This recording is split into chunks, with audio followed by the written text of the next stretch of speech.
Welcome to Monster Quads, and here's my beautiful workstation. It's a little messy.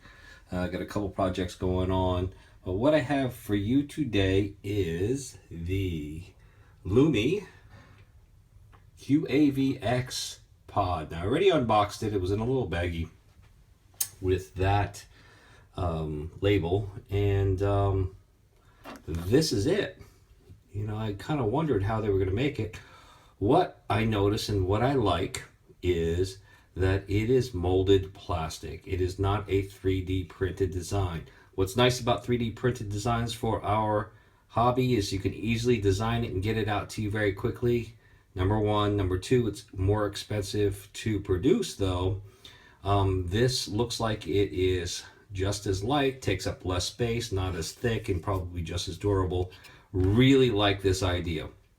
So I'm going to mount it and show you how it works. It comes with of course, the pod itself. Comes with these little brass fittings that you put into, and they compress as the screw goes into to hold this down. I was told that it works really well, that it's not going to plop off, and I think looking by the design, it's going to work perfectly just fine. And of course, if you have antennas, I do not use these antenna tubes because I use a crossfire receiver, and a crossfire receiver, you can wrap that antenna around around an ESC and you'll still have long range, and so it's perfectly nice and perfectly fine for something like a mini. But we'll be right back and we'll have this thing installed for you to take a look at. So here's my QAV-X. We're not going to use these standoffs anymore. We're not going to use any of these, the top plate and the top parts of the top carbon fiber pieces. Instead, it gets replaced by this entire aerodynamic pod piece. I wanted to show you a close-up of these brass fittings. You can see that they're slit. There's a slit in it, and what happens is when the screw goes up into it, it splits them and compresses these knurled pieces that dig right into the plastic and hold it in place. So it's a great design. I think it'll work really well. Be right back. All right, here I've installed the brass fittings. You can see they just fit right in there. They are nice and snug, even without putting the screws in place. What I did was I placed them in there, pushed them as far as I can go, and then I just pushed down on, let's say, countertop, just to make it nice and even and level. I don't really think you need to do that. I just make it just a whole lot easier. Okay, one modification I had to make was for my camera. Now, I don't know how many of you guys out there are using some of these cameras like this 1190, and 1190 it's nice because there's, you know, you can get different mounts and these screw mounts. You would think that this would normally fit anything else like the 1177s normally would, that these are designed for. But from my previous reviews, you notice that I'll point out that the 1190s and these mounts that they're making now for these cameras have this little nub, and this little nub houses that brass screw inside there. It's nice because it's a regular, it's not a self-tapping screw, it's a regular screw, that 2mm screw that you can just, I don't know, put right in there. Well, that serves a problem because the form factor is now wider with these little nubs here. And with some of these, with the QAV-X, I had to ream out. I didn't have a drill, so I don't know what drill bit size is. You can figure that out for yourself. I had to drill that out, or ream that out. I used just some regular scissors, one-sided scissors, and I just took my time and reamed out a hole wide enough where it fits in there perfectly. Well, I forgot, and you have to do the same thing for this. I actually have a TPU mount for another frame, and they designed the holes to have that little recess in there so that my 1190 can fit. Well, that's the one drawback. That's the one advantage of having a TPU 3D printed mount versus something like this.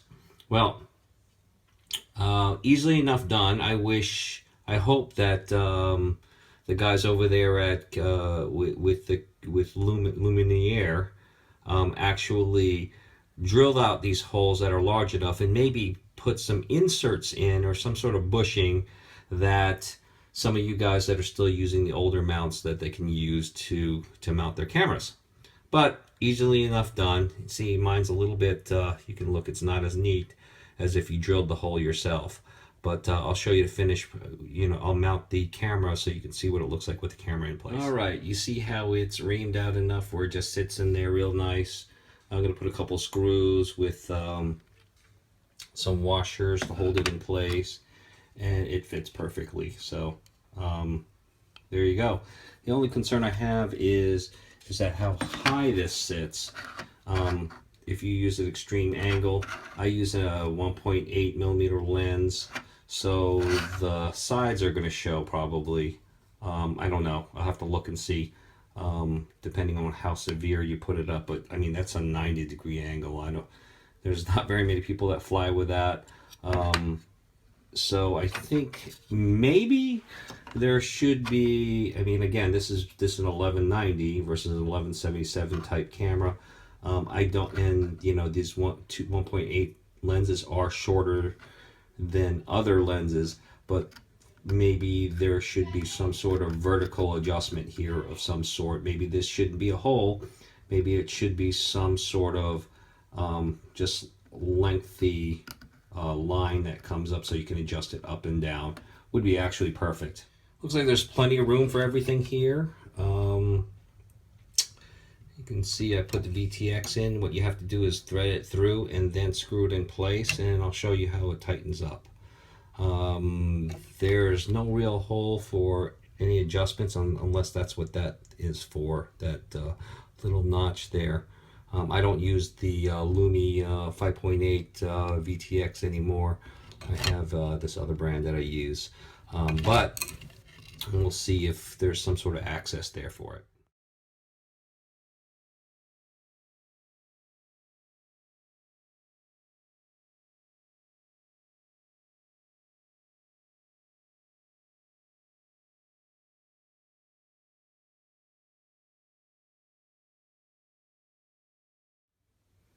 All right, finished product, and she is beautiful.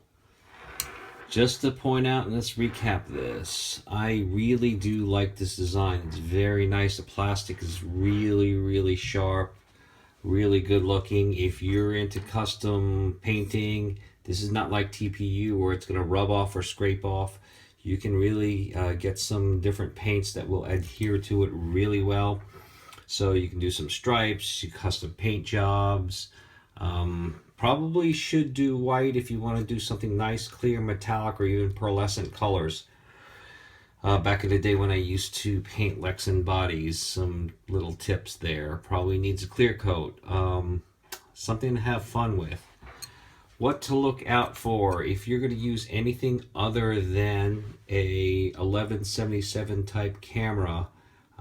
These new cameras that are coming out with the little nubs like the 1190s, or even I know Runcam is making them like that too, will have a tough time fitting, and you're going to have to refit it unless you take the guts out of this and put it into like a 1177 case. Then you lose the regular screw, 2mm screws that put this in nice and secure, and you'll have to use those really dumb self-tapping screws that strip out and really they come loose eventually after time. The other issue is using the type of lens they're using. There is no up, down, or forward and back adjustments on this. So in this case, I was using those little small 1.8 lenses. I really do like the 1.8 lenses. They are smaller. They give you a nice wide angle view with very, very little fish eye. You can put this at a high angle and still see the ground. I really do like that a lot. I'm going to have to sacrifice that at least until if Get FPV decides to come out with another revision.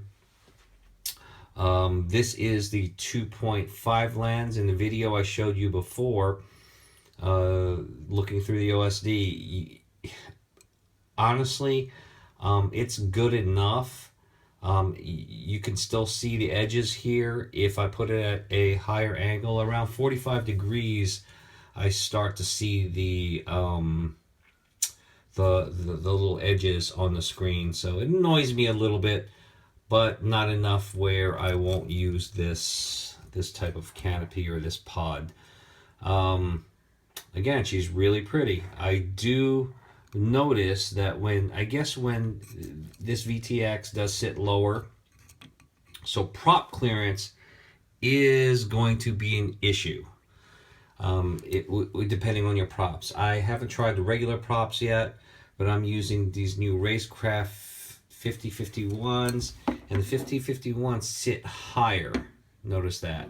So because this sits higher and this sits lower, if I had curved this upwards, I'm going to really have to put it at a sharp angle, my TBS Triumph, or else this thing is smacking it. So instead, I hope it doesn't affect my video quality that much, because these circular polars should sit on a horizontal plane of flight. So, I mean, the optimum would be like this. And I do not fly at 90 degrees. I'm not that good. Not even close. So, I don't think it's going to affect me too much. So I have it sitting horizontal. You can see it's sitting below the prop line. So that is no longer an issue, but something you should consider when you're building or setting this up. And that's it. She's a beaut. I hope you enjoyed it. Any questions, feel free to comment below. The other thing I'll add, although it's very roomy inside and shouldn't have too much of an issue fitting all your components, this is sloped really far back down here below.